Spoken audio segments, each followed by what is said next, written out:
और धमाके आज भी हो रहे हैं, तो इसका मतलब यह है कि रा का इतना स्ट्रांग इंग्रेस है टीटीपी के साथ, बोथ मनी वाइज और ट्रेनिंग वाइज और फैसिलिटी वाइज, कि वो आज भी सब कुछ वो करा रहा है जो पहले करा रहे थे। जो एक नेक्सस था रा का विद द अफगान इंटेलिजेंस, वो खत्म होगा और टीटीपी के लोग तितर पितर हो जाएंगे।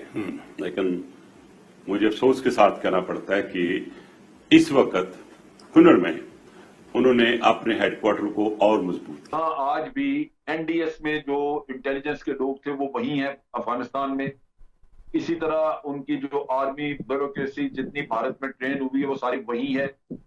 ये ऐसे नहीं है कि अब्दुल्ला या मोहम्मद करजई अगर ये प्रो इस गवर्नमेंट के या इनके कुछ ये सॉफ्टन अप हुए पड़े हैं तो नीचे इंफ्रास्ट्रक्चर सारा जो कायम किया था 20 साल में भारत ने वो सारा हवा में उड़ गया, डिसॉल्व हो गया, वो नहीं है, वो वहां है।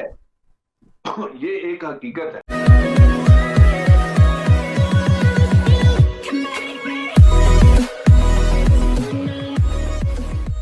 नमस्कार दोस्तों, अब पाकिस्तान के अंदर रॉ का प्रेजेंस बहुत ही स्ट्रांग है। ये बात बिल्कुल सच है, क्योंकि पिछले दिनों से कई सारे इंसिडेंट हमें ऐसा देखने को मिले हैं कि भाई जो दिखाता है कि भाई रॉ के एजेंट्स के अलावा वहाँ पर ये कोई नहीं कर सकता।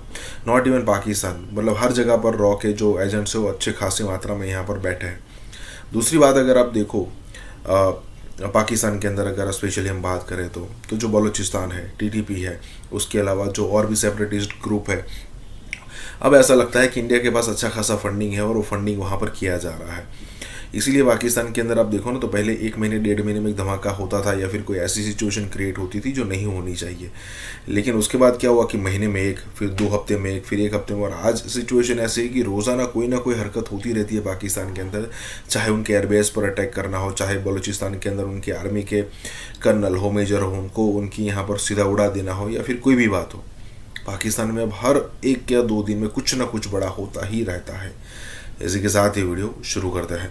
पाकिस्तान का कोई शहर ऐसा खाली नहीं है जहां धमाके नहीं हुए और टीटीपी का नाम ना आया हो। अब जब आपने इसका नाम ले लिया तो हम ये समझ रहे थे कि अगर रिजीम चेंज होती है और जो एक नेक्सस था रा का विद द अफगान इंटेलिजेंस, वो खत्म होगा और टीटीपी के लोग तितर पितर हो जाएंगे। लेकिन मुझे अफसोस के साथ कहना पड़ता है कि इस वक्त हुनर में उन्होंने अपने हेडक्वार्टर को और मजबूत किया। और मेरी इतलात के मुताबिक जो मौलवी फकीर मोहम्मद है, जो यहां से भाग गया था जब हम अरेस्ट करने की कोशिश करते, याद है, अब हमारे साथी होते थे, मैं गया भी था उस वक्त ममान में भी। और आपको पता है फकीर मोहम्मद जो कि पेशावर में एक चाय के खोखे में काम करते थे और किस तरह वो एक अमीर के तौर पर उभरे। लेकिन सब कुछ ये इंडिया और अफगानिस्तान ने किया। अब उस अफगानिस्तान ने किया जो पाकिस्तान के उस वक्त एंटी था। इसलिए मैं उस पर बात करने से पहले मैं ये कहूंगा कि अगर ये अब भी हो रहा है और धमाके आज भी हो रहे हैं, तो इसका मतलब ये है कि रा का इतना स्ट्रांग इंग्रेस है टीटीपी के साथ, बोथ मनी वाइज और ट्रेनिंग वाइज और फैसिलिटी वाइज, कि वो आज भी सब कुछ वो करा रहा है जो पहले करा रहे थे। एक चीज जो इस पूरे माहौल में हम मिस कर रहे हैं राजा साहब, वो है दैश। और मैंने बहुत पहले कहा था दैश पाकिस्तान में है, पाकिस्तान में दैश अपना काम नहीं छोड़ेगी, इसके पीछे दुनिया की ताकतें हैं। और आपने देखा कि उसी दैश ने 11 चाइनीज को जिस अंदाज से मारा, उसकी तफसील भी आपके सामने है। और मैंने पहले दिन ही कह दिया था कि ये वो हैं।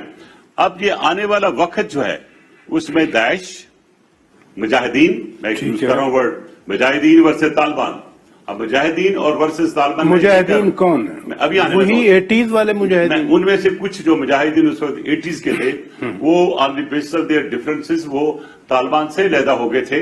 अब भी वही पंजाबी तालिबान, अगर आप कुनर में जाएं तो पंजाबी तालिबान भी नजर आते हैं। सवाल तो ये पैदा होता है ना, SSPO या पंजाबी तालिबान हो, वो अफगानिस्तान में थे। میں تو کہہ رہا ہوں کیا افغان طالبان کی حکومت یا ان کے کنٹرول کے بعد وہ پھر سے آپریٹ کرتے رہیں گے؟ میں جو بات کہنے کی کوشش کر رہا ہوں آپ کو بھی، عوام کو بھی اور دنیا کو اس کی طرف نظر نہیں ہے جس طرف میں آپ کی نظر لانا چاہتا ہوں. جی وہ یہ ہے کہ فیوچر میں ایک پلاننگ ہے کہ سی پیک کو ہر صورت ڈسٹرب کرنا ہے اور چائنا کو اور پاکستان کو ڈی اسٹیبلائز کرنا ہے and trying to do with T T P and Daesh کوئی سم ٹائم آپ دیکھیں نا، آپ نے را کی نیکسس کی بات کی، را فنڈنگ کرتی تھی، اس کے بعد ویسٹرن کنٹریز فنڈنگ کرتے تھے through N D S and the previous Afghan regime. اب تو وہ چلے گئے، اب ٹی ٹی پی کو، جماعت الاحرار کو یا داعش کو، ایسے گروپس کو کون فنڈنگ کرے جی گا؟ میں سارے کا سارا جو کابل کا کنٹرول ہے as I am sitting with you it is with Anas Haqqani. بالکل. آپ کو یاد ہے جی کہ پاکستان کی معیشت بھی تباہ ہوئی، ہمیں باہر کی دنیا میں بھی بڑا برا بلا کہا گیا، اور صرف حقانی نیٹ ورک کے لیے کہ do more syndrome, do more against Haqqani network. آج وقت کا پانسا پلٹا دیکھیں اور میرا وہ آرٹیکل پڑھے کہ ورلڈ ورسز حقانیز. آج بھی این ڈی ایس میں جو انٹیلیجنس کے لوگ تھے وہ وہی ہیں افغانستان میں. اسی طرح ان کی جو آرمی بیوروکریسی جتنی بھارت میں ٹرین ہوئی ہے وہ ساری وہی ہے.